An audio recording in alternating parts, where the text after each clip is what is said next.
right, welcome, welcome. Happy Sunday. I am Sharon Waxman. I'm the editor-in-chief of The Wrap, and I'm your moderator today. And it is my great pleasure to welcome 3 Oscar-nominated, talented people from this movie. America Ferrera, nominated for Best Supporting Actress at the Academy Awards. And please welcome Billie Eilish and Phineas, both Oscar-nominated for Best Song at the Academy Awards. Welcome.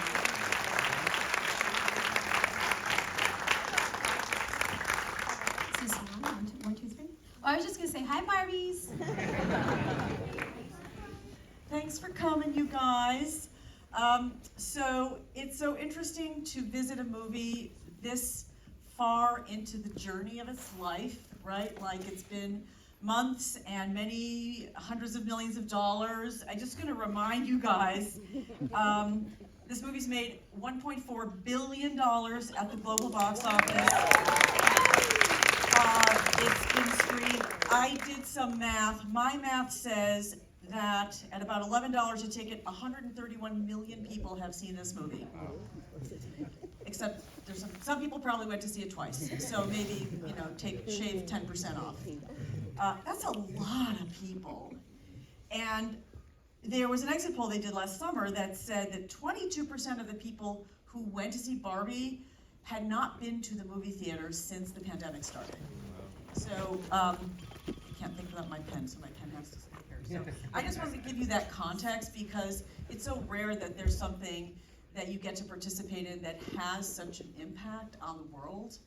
And you never know that going in, and you don't really probably even recognize it as it's going through its phenomenal success. And then here you are kind of at the apotheosis of the recognition of the film's success. And so just want to take a moment to appreciate what that means for you guys and what that means for the movie industry in general. But now I'm going to ask you about you guys and what you contributed to this film. So America, thank you for being here. As I was just mentioning to you backstage, I first met you at the Sundance Film Festival, must be 2002? Yeah, 22 years ago. Yeah, okay, but you look great. Yeah. And I was 5 years old, I think. yeah, you were 5, and I was like 15. It was crazy. She was 7. Honestly, she was 17. Real Women Have Curves debuted at that festival. Just give me 1 second to say, it was this film that showed us a part of Los Angeles that we'd never seen. She was this young Hispanic actress who was not straight out of central casting, either the way you looked or the way your shape. You had curves, and it was so refreshing. And it's been a thrill to follow your career since then and see all the things you've done. Ugly Betty, Superstore, and now this. Yeah. So this, not only when you get this part and you know that Margot is the center of the film, how is it that you think about the role and what purpose you bring to it in sort of grounding it in the real human being who's kind of at the heart of this? Excuse me.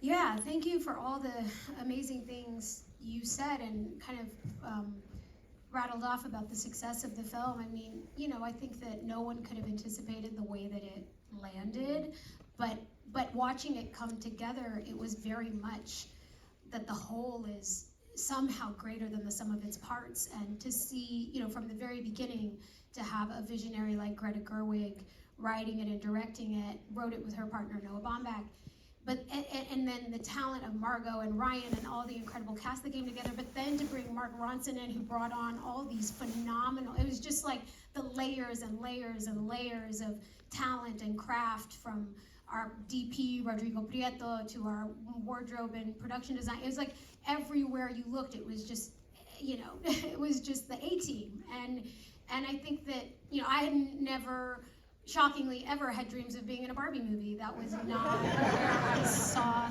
my career going. And but knowing that it was Greta and knowing that it was Margot playing this character, I could see from page one the depth of it, that it was hilarious, and I mean, I couldn't tell how beautiful it was going to be, but that it was unique from the beginning. You're like, this is the weirdest thing. Like, what is this? Are they really going to let her make this movie? But knowing Greta as a filmmaker and knowing Margot as an actress, realizing like, oh, this is working on all the levels. It's funny and it's subversive, but it isn't afraid to be full of heart and to say something. And there was no fear in it. There was no fear in any part of it. It was like Greta was just there sort of encouraging everyone to bring all of their weirdness and their full selves and to turn every role and song and set piece into the version of what they would want to be doing. And so for me, when I met Gloria, I had a moment, independent from the actress being asked to play this role, just as a woman in the world, as a mother. I have 2 young children, and just the realization, the kind of the realization that Gloria has in the movie when she goes, like, you came for me. Like, when I had that moment, it was, this movie is for us. Like, it's about us. We get to be a part of it. It gets to have a real, flawed human adult woman's perspective and experience be a part of it. And so it felt so generous towards us, but it also felt so generous towards so many people. Like, Ken's entire storyline didn't have to be there. This could have just been something like railing on how effed up patriarchy is, but Greta, like, and it wouldn't be wrong, but Greta had the generosity and all, you know, to the audience, to all of us, to like give Ken this journey that also showed the other side of it, that somehow Ryan Gosling like did the way Marlon Brando might play Ken. I mean, it's amazing. And then to see Margot, you know, dip into playing Barbie, a plastic doll with all the heart and all the depth. You know, I can't even remember what your question was, but everything. Who cares?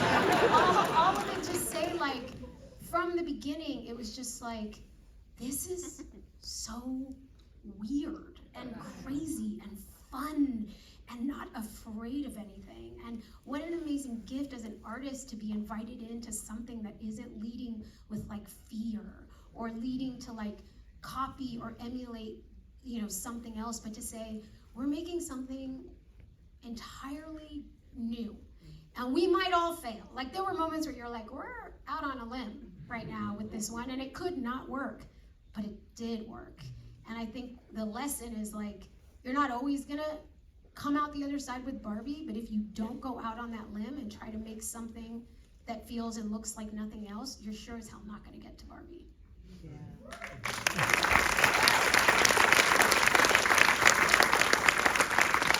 Great answer. Don't know the question.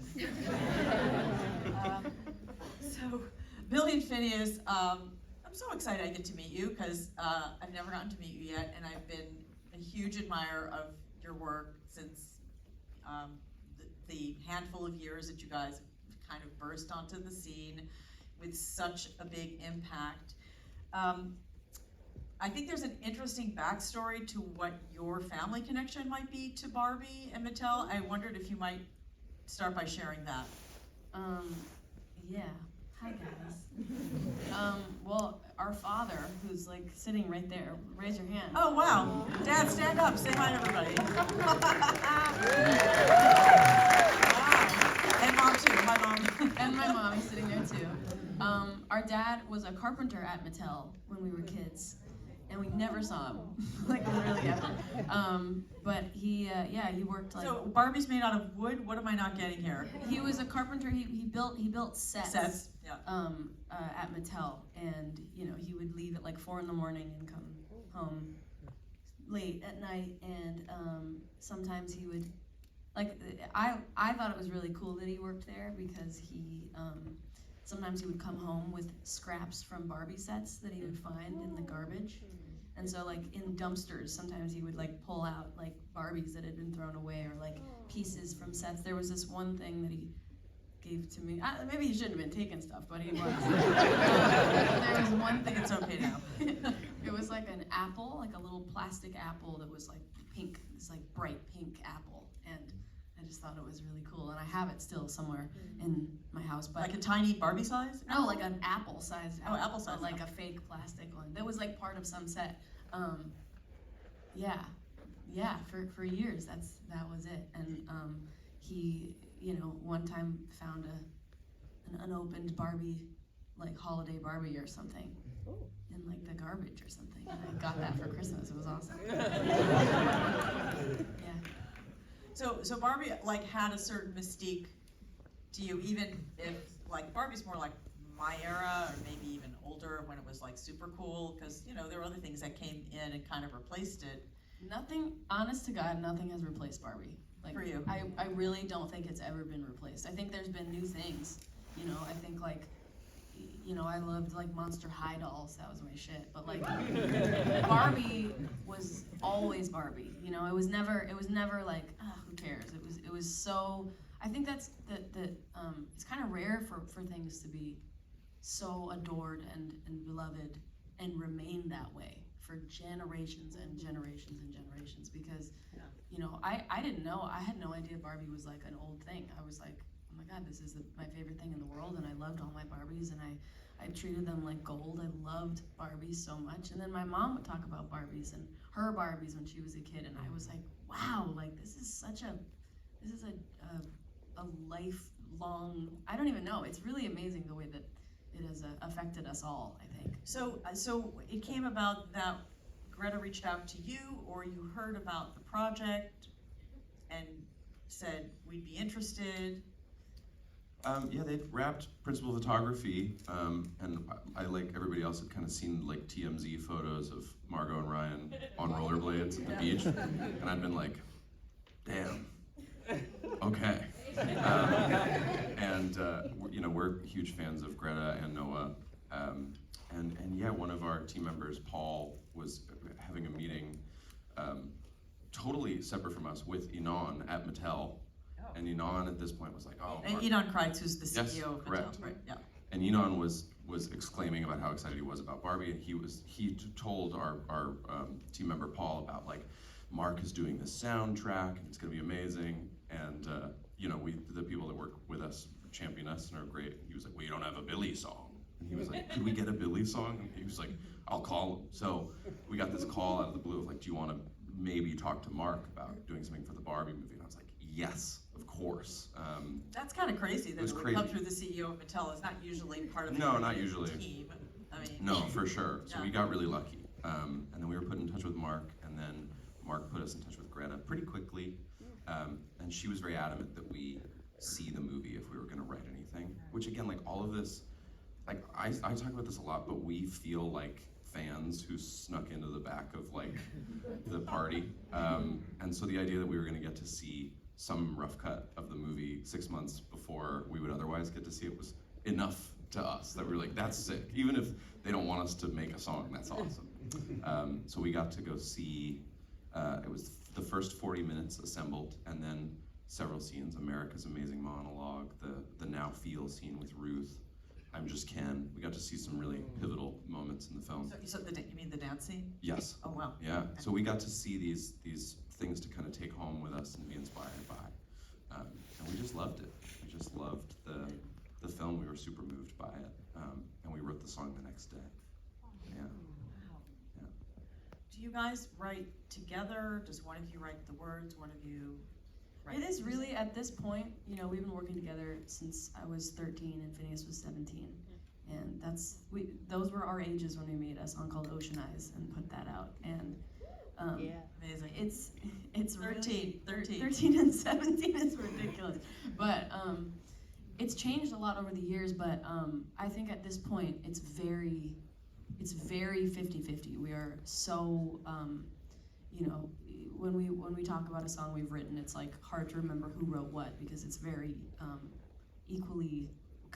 we're equally contributing, I think, at this point, which is really, really fun. It's really amazing. I feel like,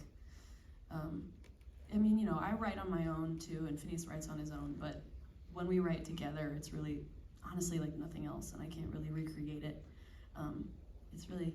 It's special, and I think that when we're inspired, like when we were, you know, the day after we saw Barbie, we were just like filled with, you know, I've said this a gazillion times, but like we hadn't been creative at all, and we were not coming up with anything, and we just were completely like stumped. We just had nothing, not about Barbie, like in general. We were trying to make this album, and we were like, we have no ideas, we're not good anymore, this and that, and you know, saw Barbie, and 24 hours later, we had been working that day and not coming up with anything and not being creative, and I was like, dude, I'm going home. We should stop. And then just Finneas was like, well, let's just take a crack at this Barbie thing. And I remember being like, bro, what? You think after this whole months of not creating anything and this whole day of sitting here for 6 hours and coming up with absolute garbage, we're gonna come up with an incredible Barbie song that's gonna be like good enough for this movie? Like, absolutely not. And we wrote it in like under 2 hours. Wow. Yeah, kind of amazing to think about. You saw the footage, and you just went back to work like your normal work. You had a session and were working on an album. Yeah. And at the end of that, you're like, well, let's try this. Mhm. It's just amazing. Yeah. Yeah, Greta had said this thing when we were first speaking to her. She said, you know, what are you working on right now? We said, we're supposed to be working on Billie's next album. And she said, oh, great, well, then this can be the way that you procrastinate. It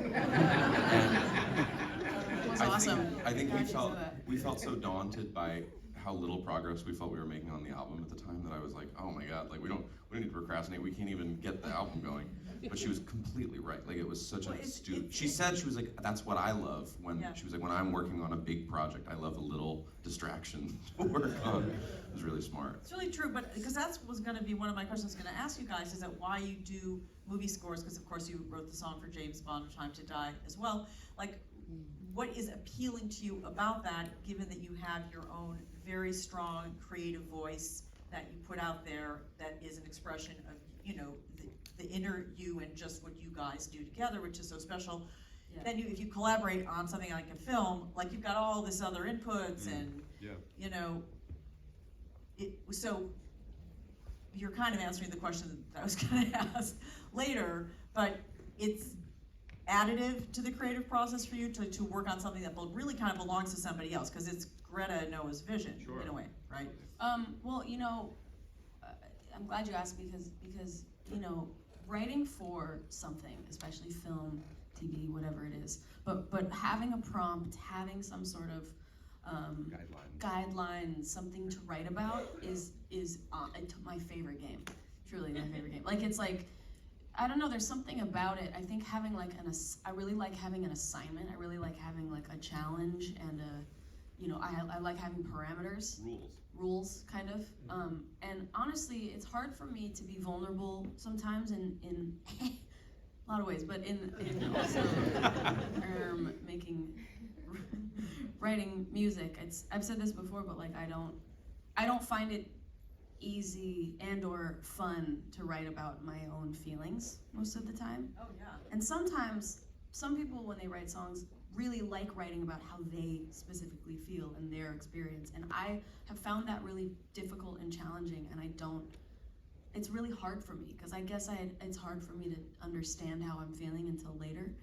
And so, you know, something that Finneas and I have done for our entire lives of writing music is given ourselves something to write about, like a fake story, like here, what if we wrote a song from the perspective of somebody who's like a rock climber and they like need to do whatever it is. Like you can just come up with anything and then, you know, write about it. And there's something about writing for somebody else that I love so much, and I love putting myself in other people's shoes. And Well, it might be easier in a way. It's like a easier. little less scary. Well, it's not maybe. vulnerable. It's not very Not as vulnerable. vulnerable, yeah. Well, it's so interesting because you've also talked so much about how personal the song is. Well, that's the other thing, is that when we were making this song, I wasn't thinking about myself. I was thinking about Barbie, and I was thinking about the movie, and I was thinking about, you know, like there's footage of us writing the song. And Me, you were thinking about me. I was thinking about you. Yeah, I mean, literally, I was thinking about your monologue, and that was replaying over and over in my head, and I was not thinking about myself at all. And there's footage of us writing that song, and the whole time we were like, well, you know when like America says this, and then like Margot's doing this, and okay, so like if she, not about myself, not about me, not about my life. It's like Barbie, Ken, this, that. And then, you know, a couple days later, I'm listening to it, I'm playing it for a friend. I'm like,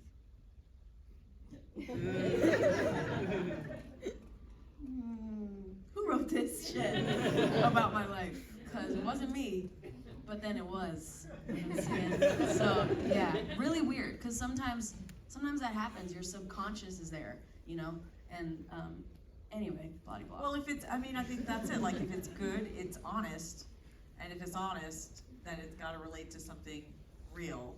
Mm-hmm. So, and what I love also about it, especially in contrast to the other song, is that it's literally the yin yang of the movie, right? Like, one is this like fun, you know, funny, you know, energetic thing, and then your song is so delicate and straight to the heart. It feels like, So, did you do like what were you thinking about? I guess you're thinking about when you wrote it. What were you thinking? Or are you aware of what you're thinking about? Because I know that it feels like it brings the heart of the movie out, the song itself. Well, you know, when we saw Greta and we saw what she showed us of the movie, she kind of, you know, she was like, you can make anything, it doesn't matter, anything you want to make, it's only That's such a good impersonation. Greta, is that you? But like, she wouldn't give us an answer, right? She was still, you know, She was being so humble. generous, She's, you know, and she's like, you don't have to make, if you don't even want to make anything, you don't even have to, just don't even worry. But like, It really does sound like if you that. could make something, like, and we were like, girl, shut the fuck up and tell us what you want us to make. Tell us what you want us to make, because we will make exactly what you want. Like, I wanted her to be happy, and that's all I wanted. I was like, girl, like, we're here for you. Don't be all, you guys can do whatever you want. Like, okay, sure, but like, tell us what you want, because we want to make what you want. And, you know, we eventually got her to be like, okay. If I could have anything, in an ideal world, if I could have anything specific, and you could do anything you want, but if I could have one thing, it would be Barbie's heart song. And I want her heart. Oh, it makes me like choked up almost, because it's like, I just think about how I felt when I was watching that movie for the first time, and feeling her, you know, and you feel her heart, you know her heart when you watch it. And you know, we had replaying in our heads that scene where they're in the like white abyss, and it's her and Ruth, and she's crying, and she takes her hands, and she just says, feel. And originally when we saw it, it was only the shot of Margot crying. There was no montage, and there was no song. And we knew we wanted to make something for that scene. And there was no world that it was gonna be upbeat and happy. There was just not even a world that was gonna happen. That didn't need, there wasn't, they had that. That was already there. That's also not what I do, y'all. That's not what I do. So, yeah. It was obvious what we were gonna make, I think. Yeah. Pretty great. But you say that she wanted the heart song, and I heard Mark Ronson say this on another panel, which was that when they heard this song, they basically, if you go back and watch the movie and pay attention, they string What Was I Made For, the melody of it, throughout, and you'll see it starts popping up when Barbie starts having complicated feelings, and it's sort of like, it is her heart song sort of pulling her towards where she's going, and they weaved their song back into the whole movie. So cool. I'm now Mark Ronson, you're welcome. You're not good. Well, okay. Let's talk, America, about the speech that you give that is the heart of the movie, and that is now going to basically make you the symbol of feminism for the next 40 years, so I hope you're comfortable with that.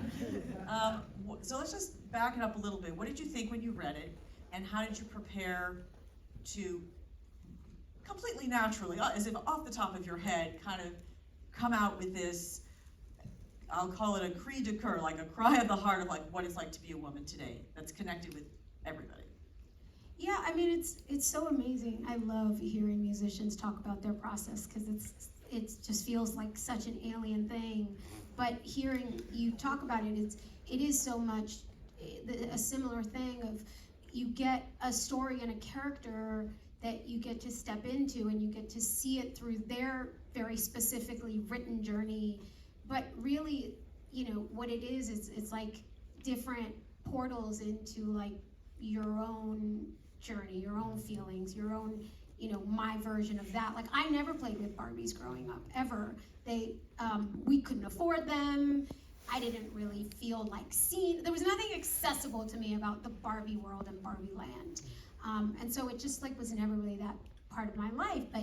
But for me, what Barbie in this movie stands for, and this is what I think the true genius of Greta and Noah writing the script, is that they didn't just make something up and make you care about it. They took something that everybody already has a feeling about, whether you love it or hate it or have written it off or you think it has nothing to do with you. They pulled off this magician's trick of taking something that you think you knew how you felt about and then taking you on a journey where it's like, it's not even about Barbie, this is about us, right? And so not having feelings about Barbie, my feeling of what was representative of Barbie is, what is that thing as a child that made you feel like anything was possible? That's what Barbie is to Gloria. Gloria's very specific experience with Barbie is when I played with Barbies, everything and anything was possible. And now I'm a grown adult woman in the world, and she lied to me because everything is not possible, and I'm frustrated, and I'm hitting dead ends, and my daughter, who I've poured everything into me, is pulling away, and my husband is my husband, and all of the things. And so for her, it was, how do I get back to the feeling of anything is possible, which is also at the core of your song, right?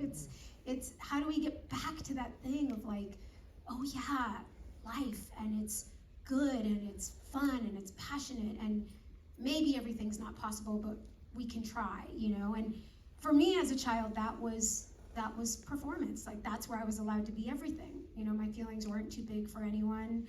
I could be all the things, and so I did think that for me, it was trying to reconcile, like, who is this woman who is both very real and flawed and frustrated and stuck in her life, but somehow has held on to, has maintained the childlike wonder of, I can summon Barbie into the real world with my imagination, you know, and that was such a joy. And I think it says something that it felt weird to me to begin with, because I think in real life, I am that woman. I'm silly and fun and have an imagination and full of wonder, and I'm a serious businesswoman who a lot of people are afraid of.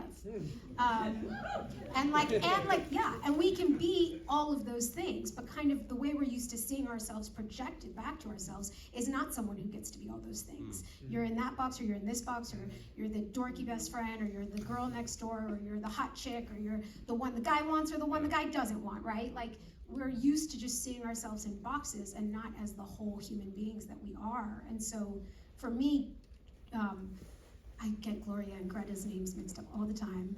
That's interesting. Yeah, Gloria's journey in this is like finding her way back for herself and for all of Barbie Land, finding her way back to a place where she gets to be all the things she is. And not surprisingly, like, I feel like that's been my personal journey too, and the journey of making the Barbie movie in a deeply personal way has been a journey of getting to that place for myself too, and where it's like, oh, I'm telling Gloria's story, but then somehow you're like, oh, it wasn't just Gloria's story, it was my story too. So yeah, I don't remember your question, but that's my answer. I talk in paragraphs. I could just go. Sorry, not sorry. Yeah, no, what I was asking let's see, I still want to know what it felt like to deliver the speech. Yeah.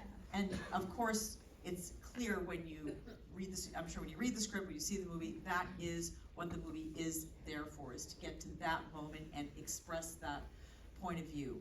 Was it, did you have to do a lot of takes? Did you have to say it in front of the mirror a bunch? Like, how did you prepare? Because it has to come off feeling like right straight from your heart, like from your gut, actually. Yeah, we shot that scene for 2 days. So I probably ended up saying that monologue top to bottom, like, I want to say around 50 times. Oh, wow.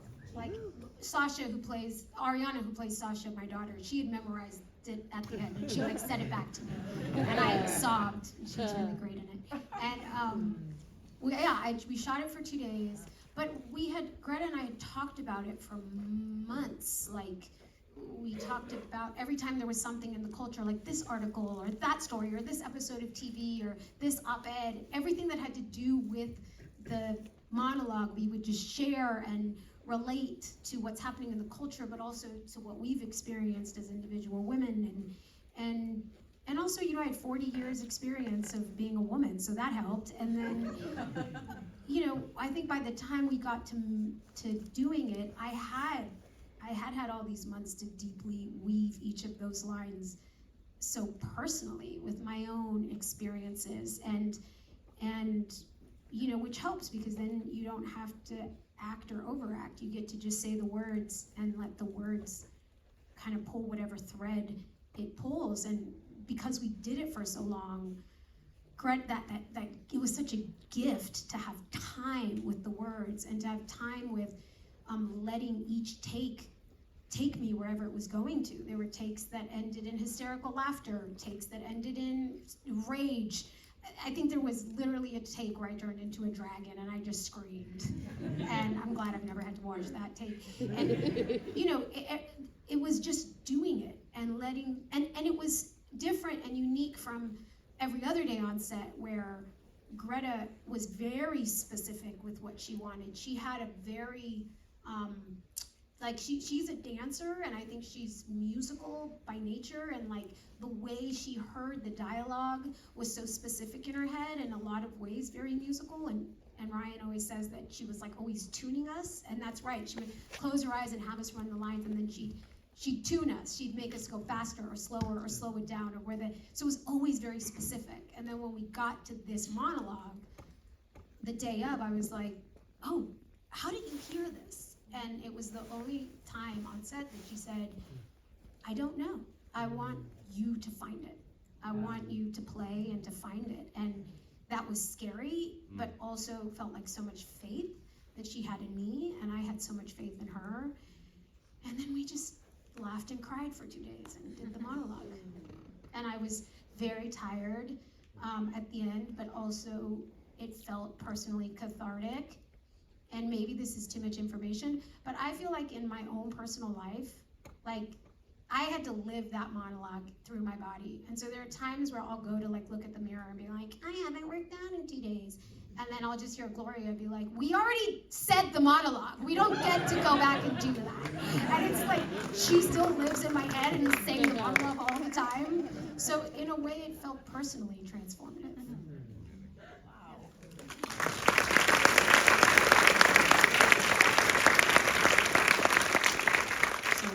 Which take of the 50 did she use? I have no idea. I never asked. I think that I don't know. You'll have to ask Greta. How deep into the shoot was it? It was at the end. That was the other thing, is like I'd been holding all this anticipation for months and months, and I was just ready to go. I'm like, please let me just get this out. So it was like a relief when it was done. While you were discussing it, did the monologue like shift, evolve, change, or like? It did, yeah. We added some stuff. We made things simplified, like the always be grateful line, but never forget that the system is rigged, so find a way to acknowledge that, but also always be grateful. That was something that came out of our conversations. It's like a catechism now. You can just kind of. I kind of can. Yeah. You have to, love being a mom, but also don't talk about your kids all the damn time. Like that came out of a lot of our. Like there were, we tweaked and played with it and personalized it and made it feel, it just kind of felt, by the time the words came out, it was just so deeply, I think, threaded throughout my personal experience. I would take a couple of questions if you guys are okay with that. Yeah? Okay. I didn't say I was going to do that, but yes, sir. Go ahead, stand up and speak speak. Hello. Well, first of all, thank you all for being here and for your beautiful contributions, not only to this film, but to feminism in general. We love it. So the first thing, Billie, my 65-year-old mother, has asked to please tell you that you are her #1 artist on Spotify, so good job reaching every generation. So I'd like to touch upon something, Finneas, that you mentioned that America also ties into your monologue. I'm curious if, as creatives or as people, Finneas, you mentioned still feeling like a fan who snuck in the back, for example. Do you ever still feel imposter syndrome at times, and how do you work through that? Did you memorize that? That was like totally perfect. That was like There's whole, no like a ums whole or anything. Words, It's and I wish I was as eloquent as you. It's just amazing. got right to it. Thank you for that question, and thank you to your mother, your grandma, My mom. your mom. Cute. That's very sweet. I don't have grandparents, so I always hope that people, whatever. Yikes. Okay. You asked, do I feel imposter syndrome? Lol. Yeah. Most of my life is spent feeling that way. It's very weird in my life. It's very strange. I even think, you know, our involvement in this movie, like, again, we just feel like such fans, and we've now gotten to go to these amazing things like the Globes and the Critics' Choice, and like, you know, Barbie or America or anyone will win or be nominated, and like, it's like, I've described it as like not dissimilar to being a fan of like a sports team, where you're like, we won. And like, I did not kick the ball into the end zone. So again, it's like, but my hope is that everybody that loves Barbie feels that way. My hope is that everybody that loves anything feels like it's a we. But we do feel like we've gotten to join we're like honorary members of the Barbie entourage. Yeah, it's very funny, cool. like being at the tables at like award shows, and you know, we're sitting with like America, Margot, Greta, Mark. Ryan, Yeah. Mark. It's crazy. I mean, it feels very surreal and very silly. Like, I'm like, who let me in here? I don't know. It's just like life is so insane, and I think that being asked at all to be a part of this movie was so crazy, and then being a part of it is amazing, and the cultural impact that this movie had on us all is something that will truly go down in like the history books, and I'm so honored and lucky to be a part of that. I feel so grateful, and you know, when the movie came out and every video I saw online was like somebody's story of being a woman and being a person in the world, and it was to my song, I felt like one with the girls, and I felt like one with the people, and it felt really special, and I don't know, I hold that really close to my heart because it really meant a lot to me, and I feel endlessly grateful for that. What about you? Do you feel imposter syndrome? Well, I want to break this question down. Because I thought about it. Because we're talking about two different things. I think what you guys are talking about, I think everybody on this movie felt, which was, I feel so lucky to be here. Like, I think I'm constantly like, I can't believe I'm sitting next to Billie. Hey! Oh, and I think that excitement and that wonder and that joy of like, wow, I get to be here and watch Rodrigo Prieto work. Like, I get to watch Margot and Ryan and all of these incredible, and Greta, like, I think that's, I don't think we should ever lose that. I think, like you said, I think feeling, you know, that's the joy of like, I got invited to the party and it's fun, and that's also what helps you, you know, kind of up your game and then play your best because they're playing their best. And so I think that's one thing, and I think it's great and it's positive.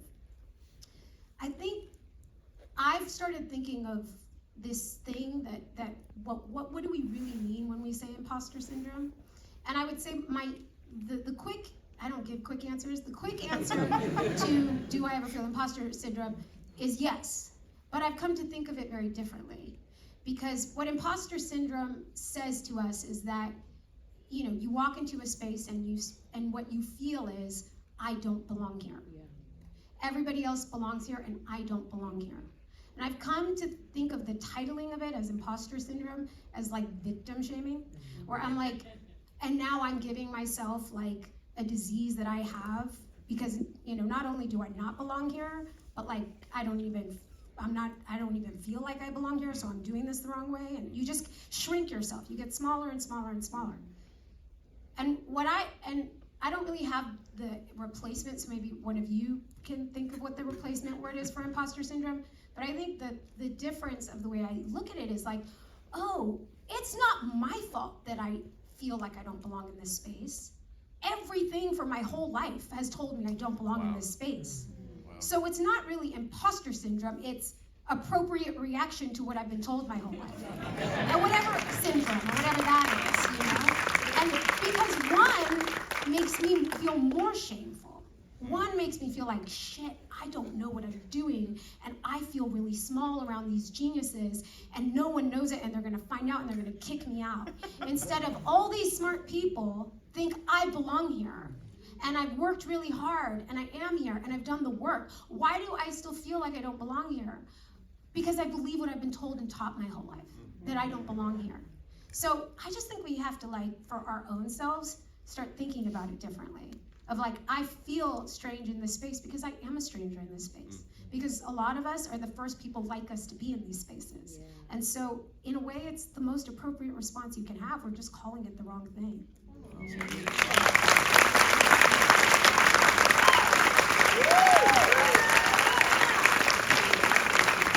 So tempted to end it there, but there's some very enthusiastic things. One more question. No pressure, but we would like it to be a good question because that was a friggin' fantastic answer. I'm gonna, that person, right there, sir. Yes, go ahead. Although we probably should hear from a question from a woman. Yeah, I was gonna say. Yeah, we're gonna, that means we'll take two more because I don't want to unpick somebody. Okay, yes, we'll go with you, ma'am. Just hold on a second. Yeah, we'll come to you. Okay, sir, let's make it quick though because I guess they're busy. That's it. No, Hi, is this on? oh, you are a woman. Oh, amazing. Hi. I couldn't. I really that's not that I couldn't see. It's really dark. Sorry. Please. Hi, my name is Eileen Fuentes, and I never get up and talk. But I have been a woman here for a long, long time, and I'm fifth generation Mexican. And my father used to say something when he thought he saw a Mexican. He said, "Ay, mi gente, mi gente." And it turned out it was a cow, because he thought he saw migrant workers. And we got closer and said, "Daddy, it's a cow, it's not a mi gente." So we would always joke about that. But I've been waiting, I've been in this business for 40 years. And I've been waiting to see America. Oh. I've been waiting. And I've been proud to see her, and wonderful to see that face looking back at me, but she took me into her, a person, smart, beautiful, intuitive, introspective. That's who I stopped seeing her face. I just saw her. And that's where I'm very proud. And thank you for that. Thank you very much.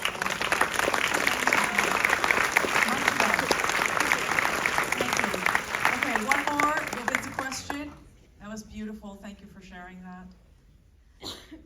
That was beautiful. And thank you for what you said, America. I'm from Honduras, and you're the only person that I've looked up to that has to open the doors, because I'm like from that country that there's nothing, so thank you. My question, I'm a director, so my question goes to you about working with directors, and now that you're gonna direct your first project, your first like feature. What are some qualities or questions or ways that you've worked with directors that you will take into your project? Oh, that's a great question. I think we could all answer that because you all have also worked with directors. I would say, and I'll keep it about Greta because why not? The most beautiful thing, so many things are so beautiful about Greta. She's so smart. She's so prepared. She works so hard. But the thing that she leads with is just her utter joy, which is not the case for every director. All directors don't lead with joy when they're doing the thing that apparently they want to do more than anything else. She leads with her heart, and I think the thing she understands about directing is that it's a team sport. Like, why bring Billie and Phineas into the room if you're not gonna get Billie and Phineas? If you just are like, I just want you to draw a circle, so can you just draw the circle? It's like, no, I want Billie and Phineas' circle. So like, draw the circle, but you, like, make it you. And that's what Greta did with everyone, musicians, prop makers. Like, the point of making movies, it is a collaborative team sport. And the director is I guess, I don't know, sports coach. I like to sports better. It's like you're the coach, like you have a vision for where we're going, and I can give you my opinion about how we get there, but you're gonna make it better. At the end of the day, you gotta make the prop, you gotta make the set, you gotta throw the ball and make it to third base. Hey, analogy. And watching Greta, and I see this too in every director that I've had an amazing experience with, and they get great work from people, is that, it's not on you to come in and know everything. It's not on you to come in and have all the answers.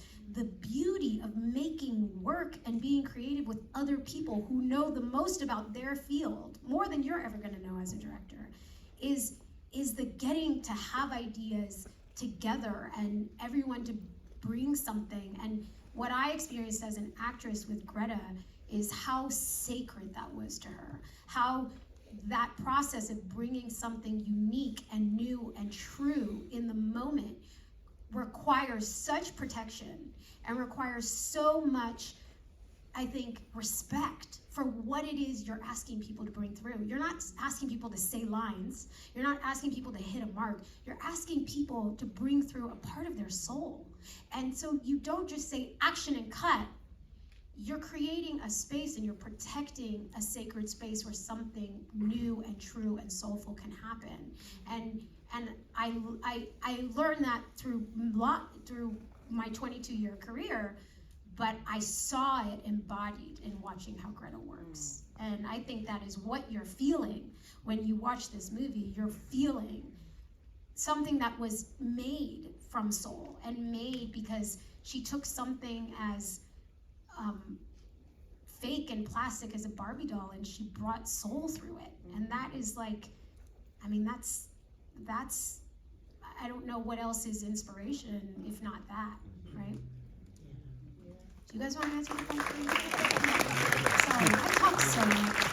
That was great. I think that's a great note to wrap it up on. Thank you so much, America, Billie, Phineas. Congratulations.